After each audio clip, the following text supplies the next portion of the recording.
Hey everyone, welcome back to our channel. In today's video, we will be comparing two popular camera models, the Sony Alpha ZV-E10 and the Fujifilm X-H2S.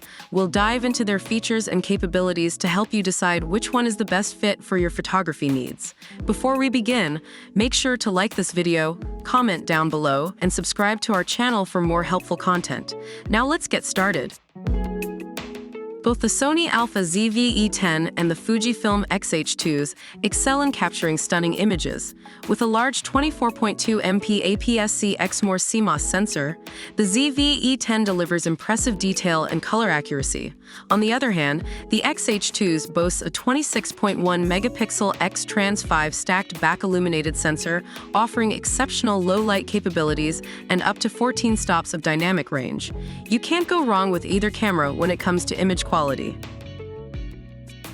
If you're into videography, both cameras have a lot to offer. The Sony Alpha ZV-E10 supports 4K movie recording oversampled from 6K, resulting in incredible sharpness and detail. It also features a product showcase setting, allowing smooth transitions of focus from faces to objects. On the other hand, the Fujifilm X-H2S impresses with lightning-fast performance thanks to its X Processor 5. It enhances video processing capabilities and delivers intelligent autofocus that's 3 times faster than its predecessor. Both cameras excel in video performance, so it depends on your specific needs. Now let's talk about the price.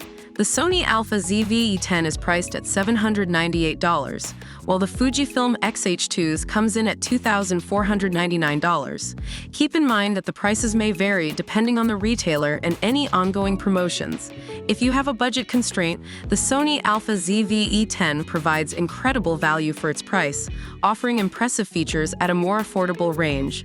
On the other hand, if you're looking for top-of-the-line performance and are willing to invest more, the Fujifilm X-H2S might be the one for you.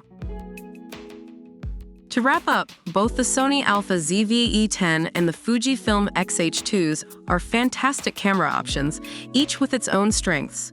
We compared their image quality, video performance, and price, giving you a better understanding of their capabilities.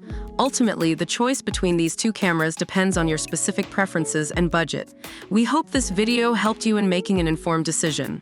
If you enjoyed this video, give it a thumbs up, leave us a comment with your thoughts, and don't forget to subscribe to our channel for more great content.